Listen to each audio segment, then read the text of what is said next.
is Living Catholic with Father Don Wolf. Living Catholic is a fresh look at issues confronting each of us today. This show deals with living out the Catholic faith, what that means for Catholics, as well as the impact on the rest of society. You certainly don't have to be Catholic to enjoy this show. And now, your host, Father Don Wolf. Catholic, I'm Father Don Wolf, pastor of Sacred Heart Parish and rector of the Shrine of Blessed Stanley Rother in Oklahoma City. I got into an argument the other day that surprised me. Now, I used to love to argue with people. It was a fun pastime. Having people lay out their thoughts like 10 pins, being specific and careful with their precious possessions was all part of the fun. And then throwing down my facts and reasons like 2 bowling balls in a row. It was all fantastic. Since this most often happened at parties, nobody made that much of it. By the time the night was over, almost everybody was in a good mood. If there had been any barbed words, they were usually forgotten, and we all went on our way. It was kind of entertainment. In the biography of C.S. Lewis, the author described Lewis as the kind of guy who reveled in this sort of thing. As a professor, he lived for disputation and clarification. His vacations would be to spend the day walking with one of his colleagues, chewing over a topic as they trampled their way through the English countryside, spotlighting one idea after another. It doesn't sound quite as stimulating as, say, a cruise or a day at the beach, but for him, it was real recreation. He lived for that kind of approach to life. But I'm not that much so stimulated by such things anymore. Partly, it's because disputation doesn't win many friends. Or I should say, more accurately, the best disputation happens only among friends. And if you talk with a stranger and score your rhetorical points, they're not likely to spend more time with you or admire your thought process. In fact, if you're especially good at it, they're likely to feel humiliated or dominated. That might not be quite fair to the process. After all, you're just thinking out loud.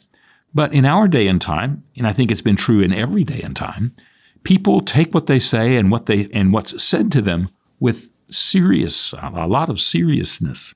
To hear hard and sharp words directed at what they most firmly possess isn't pleasant. Contestation is best among friends. Those who know one another hear something besides harsh judgment and general criticism when all the words are flying about. Being among strangers is not congenial to dissecting another's thoughts. And besides, in all these years that I've gone about these things, I've never won a single person to my side. Nobody has ever heard one of my convincing, ironclad arguments and then said, "Well, I believe you're right. I'm going to change my way of thinking." And since we so often talk about religion, I have to admit I've never converted anyone because I talked them into anything. Certainly no one I know of has come to believe in the Lordship of Jesus Christ because I devastated their false way of thinking. I know this is true because I know how I feel when somebody gets the best of me in such an argument. I'm not grateful for their superior take on a subject or their greater range of knowledge. And certainly I don't feel more open or feel enlightened by what I've heard. If my arguments are shot down, I'm more likely to be angry and resentful, more than relieved or educated. Having had my words and ideas slashed, it's much less fun to bring the sword down over another's pleading and reasoning. Why visit on another what I myself do not savor? But of course, we shouldn't mistake the badinage flowing back and forth at parties as some version of Socrates at the Forum. Most of the time, it's just fun. And like a lot of different versions of fun, we make way for those who are not always good at it. We have patience with those who are a little too enthusiastic. And above all, we remember that we're at a party in which we don't have to be serious about everything.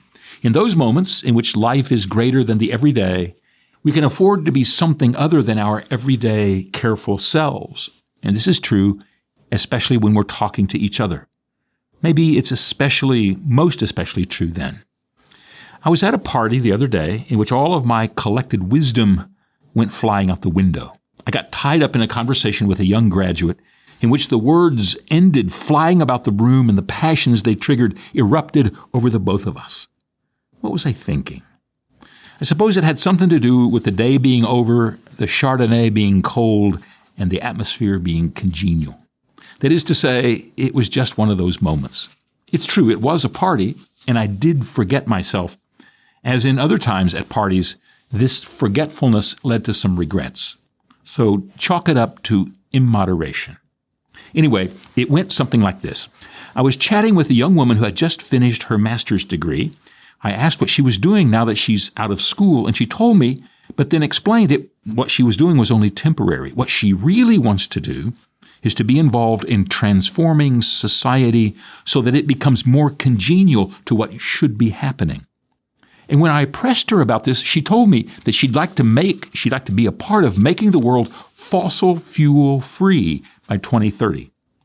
That's when the lights in my imagination went on. A big mistake. In my sober judgment now, I realized my first miscalculation, and that was in the numbers that we were using. Because in a few years, I'll be 70. For me, 7 years is the blink of an eye. I can remember 7 years ago, 2016, like it was yesterday. And I can marvel at how quickly all those intervening segments have slipped away. In fact, I can remember 1976 and can wonder at the flash of time that it's been since all of those most important days of my life have passed. But it's not so for her. 7 years for her are like an infinity of time and space. For her to look back and measure, it might be 3 lifetimes. So pressing ahead to a sterling goal so far ahead, so dimly registering in the imagination, 7 years, is the same as saying, once upon a time in a land far away, at least for her. Those years just mean the future for her and nothing more. So everything I said after that was like trying to talk about Snow White's dress or Winnie the Pooh's honey jar. It just missed the point because I'd forgotten what the story meant for her. But I jumped in anyway. As I said, the Chardonnay was cold and the night was young. So I said, ending fossil fuels in 7 years will guarantee the death of 4 billion people through starvation. And I carried on from there, trying to make my point about how much we depend on the intricate and thorough infrastructure of fossil fuels built up over the last 130 years at the cost of trillions of dollars. Waving our hand and deciding this thing is obsolete and harmful won't have it go away, and it certainly won't create a substitute, which was my point. I know it's hardly free-flowing party talk, but at the moment it seemed important to me to let this young person know that her ideas might have consequences beyond what she intends. At the same time, I knew her quest to end fossil fuels was about as likely as developing warp drive and making our way through the cosmos on a starship. When I got out of college, I was comfortable in my knowledge and understanding of just about everything. I graduated in philosophy from seminary college, but the guys in the seminary are usually above average in intelligence and are usually well-read and well-spoken. At that time, I was comfortable in having read the books that we read and talked about what we talked about. So in the course of things, I considered myself informed and in touch. I think all of us in school at that time did. At least the guys I hung around with did. So I know exactly what it's like to repeat the things you hear in school with strangers. They're the things you've tried out with your friends and have talked about over and over until you know you're right and have no concern about how wrong those others might be. I also know what it's like to say these things at parties and have the elders there let them slide off with scarcely a shrug. After all, you're just a young guy talking like you talk to the other young guys. Other, more serious things can wait until you get a little more experience and a bit more wisdom. It's a matter of seasoning. As Oscar Wilde said in the same vein, I'm not young enough to know everything. I was once, and I can say I depended upon the patience of most of my elders for a very long time when I was young and vain and knew everything. Our conversation with this young woman went on for a few minutes like that. She spoke of her plans, and I injected a note of caution. I just wanted her to see reason. I couldn't hear myself poking holes in all of the plans that she holds so close and looks at so admiringly. How could she not have heard my words as an attack on her and her ideals? Or maybe they were a criticism of her whole sense of identity and purpose. Words have the power to make and to unmake people. So I think mine did. To my credit, we didn't start talking politics. I learned some time ago that unless you're with those you know well, unless you want to watch a volcano erupt next to you, you don't mention the political. And even when you're with those you know there are those topics not to be brought up.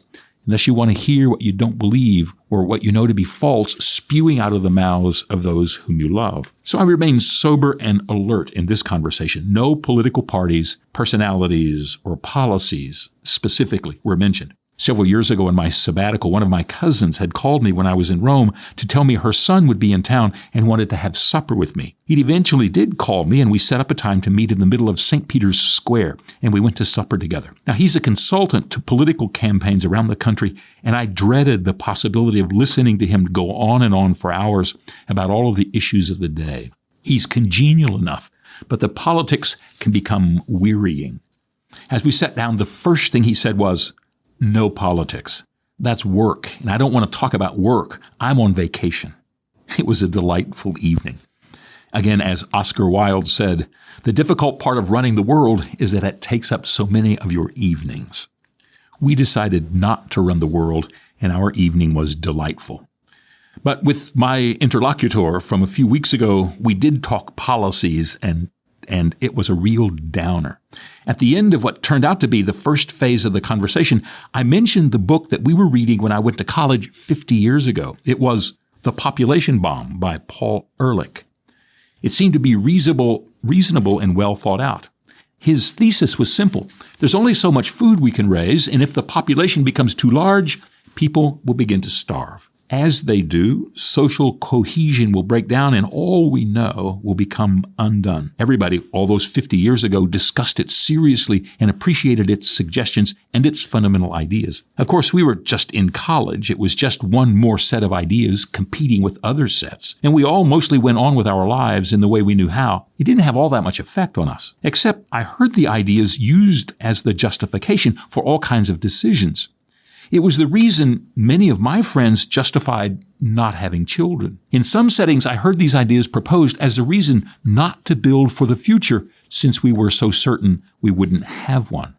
Some countries even used this book as a reason to control the fertility of their people and to limit the number of children. It was just a book, but it had enormous influence. As the years have gone by, we've found out that it was spectacularly wrong in every aspect. The world's population since that book was published has just about doubled in that time, and there's no starvation except in the places that it is politically and militarily helpful to make starvation happen. All of the predictions in the book were not just wrong, but the opposite of every notion of what constitutes truth. And yet the ideas remain simmering in our consciousness, waiting to spew out from under the boiling lid of our thoughts. I mentioned this to my conversation partner just as a reminder of the fragility of what everybody knows to be true. Again, this was obvious to me. I'd lived through it. For her, it was an attack on everything she'd stood for and stood on. And so, by then, she'd had enough. And she went on the attack. It was like a switch was thrown. She unloaded. I guess she figured it was time to establish her bona fides and have me take her seriously, which in her thinking I obviously had not been doing. That was her miscalculation. I offered all of those objections precisely because I was taking her seriously, something you really shouldn't do at a party. She'd misread the exchange between us. But whatever the source of her conviction, it was real conviction, and she acted. So she pulled off her gloves and decided to go bare knuckles. It was no more Miss Cutie Pie with her. As a segue from the mention of people starving and my criticism of Ehrlich's book, she said, "You don't care at all about children once they're born. Mothers struggle with their kids, and you don't do anything. All you care about is controlling women's bodies while they're pregnant. After that, you don't care about kids at all." Wow. It was full beast mode in a moment. And she went on from there for about 15 minutes with hardly a pause. And the criticisms included not having women priests, the church incomprehension of gay and transgender people, the fact there is no distinction between men and women, and anyone claiming there is hateful and prejudiced, and the fact that God does not exist. There's quite a lot of issues to put into a few minutes. And in a way, I wanted to laugh. There were a few things she said that I corrected her about in mid-rant, which is also not a winning strategy, but I couldn't help it. In her first statement, she challenged me that I only cared about a child when it was in the mother's stomach. And I mentioned that there had never been a child in a mother's stomach, ever. But of course, that didn't slow her down. I also pointed out that if there is no distinction between men and women, the church would be perfectly justified in ordaining only men, since there'd be no possible loss or problem in doing so. You can't claim both things, discrimination against women and no distinction between men and women at the same time. But such fine logical distinctions are not sought out by the one compelled to spew. Such corrections didn't go over so well. In fact, you come across as picayune and finicky rather than as serious. After all, she was making big points, and she also didn't want to be interrupted. My next really big mistake was to begin to get my dander up. I felt insulted when she challenged my belief in God. You only believe because someone told you, she said. I was supposed to honor her groundbreaking understanding that because she'd thought about it and had rejected God, my position was obviously false. I felt her words right to the core, but I sloughed it off. She only wanted to insult, not to reason. And the only reason she said that was so that I would be insulted. I'm happy to say I didn't take the bait. The next thing was that the church hates children and the vulnerable. If the church didn't, it'd be feeding children and educating them rather than building shrines. I didn't bring up the history of Catholic education, orphanages, adoption agencies, hospices, hospitals, leprosariums, St. Vincent de Paul Society, or the billions spent by Catholic charities every year. Let's say her mood wasn't inclined toward listening. In fact, I kept thinking of a series of quotes by a rabbi published in First Things from a couple of years ago. He was talking about demons. We think of demons as these mythical little devils flying around to perch on your shoulder and whisper in your ear. In this picture, they're silly encumbrances from the time gone by, and they all deserve the scorn we can heap on them. But if we imagine them to be the invisible powers of this world that get a hold of us, then, of course, they're all around us. That's what I was thinking as I watched her face transform into a twisted version of itself, and she into this talking statue on the attack. Here's what the rabbi wrote in that article. Quote, "The demon you need to watch out for is never your enemy. Your demon is always something you agree with," unquote. What she agreed with had taken her over. I kept thinking as she was talking, she was revealing the power at work in herself, not herself, as if she were letting me know her deepest recesses. She wasn't conversing. What she was doing was rehearsing. The rabbi also reminded, quote, this may be especially the truth for intellectuals. Opinions aren't really the result of a careful examination of the facts or even a question of personal conscience. Instead, they're mostly determined by whatever other opinions are floating around in your vicinity. Wherever you are, there's a demon at your hand, unquote. Being demon-possessed is when everyone repeats what no one believes. So true, and a reminder to all of us, not just young people newly out of graduate school. Eventually, she ran out of steam. I stumbled over a few answers, and she turned to leave. It had been a pretty unpleasant 15 minutes or so for both of us, and my blood was up a bit. It wasn't quite the same as if I'd been 21 and was ready to pounce, but I wasn't going to simply let her go. Alas, my thoughts were not on conversion or acceptance. I had moved away from patience and had let go of any concern for fitting the gospel into the moment. To tell the truth, I was possessed by my own demon of the moment. I couldn't let things go and just go back home.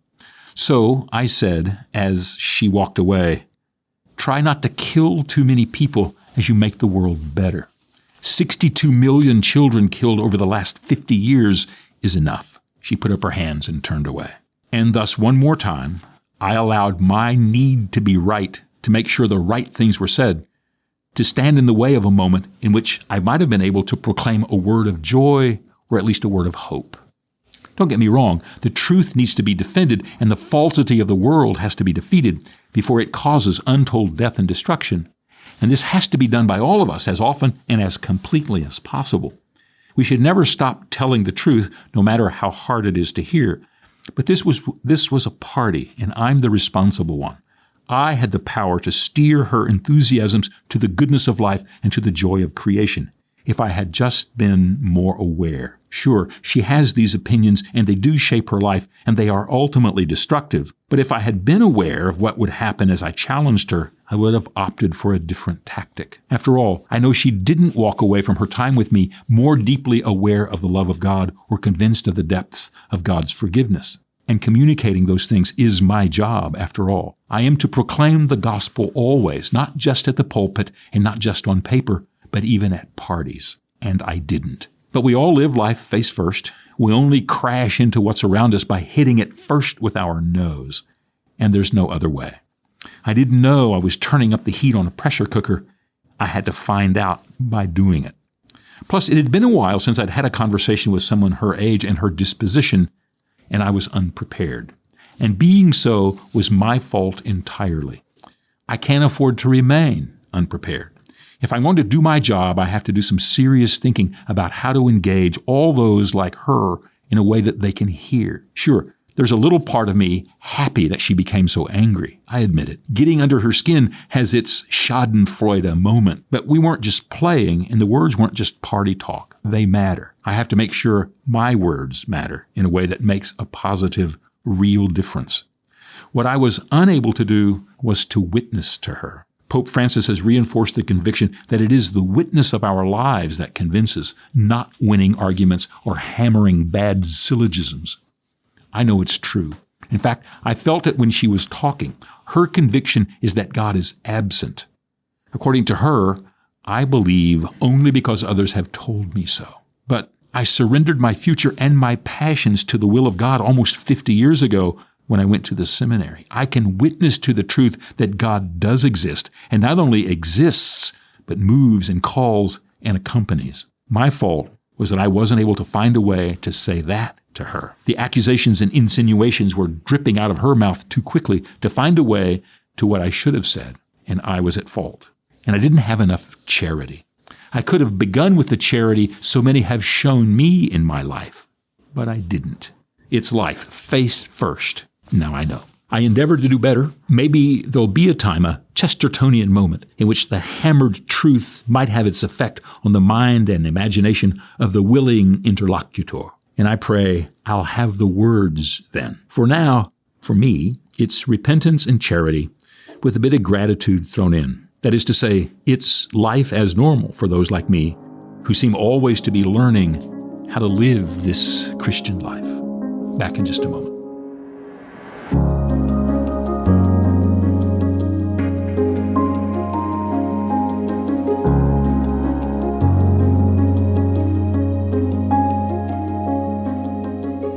Welcome to our final segment, Faith in Verse. We have a poem today called Christ is the Curriculum. Christ is the curriculum, it is said, as the way to the fullness of the kingdom. For truth is the incarnation of the head, the wholeness of the divine, lived in some. And we have no access to this light unless we can look up once to see, where the glow shines through bright, revealing the sublimely perfect He. How often do we truly know at once our God, resident in nature's beauty? We look, but our short-sighted gaze blunts the honest view inhering in our love and duty. For we do not just absorb every fact, as sponges soak up all liquid about. Instead, we know, at best, we interact to exclude the filtered product of dearth and doubt. Truths do not lie about as scattered stones here and there to cause to stumble and pause, but are rather the substrate, the hidden bones that stiffen the whisper of effect and cause, and retain what is strained and distilled, rich nuggets precipitated, all whole, from the rushing river current filled with all muddy clouds of life it holds.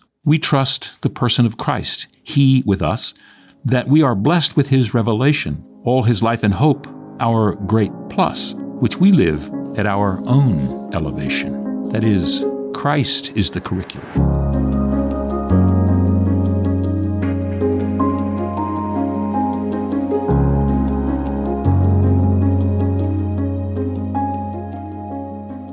And living it, that's what we are after here at Living Catholic. After all, it's the truth of life, the truth of the faith, and the truth of our vision. That's what we're here for. Hope in the time to come you can join us. Living Catholic is a production of Oklahoma Catholic Radio. To learn more, visit okcr.org.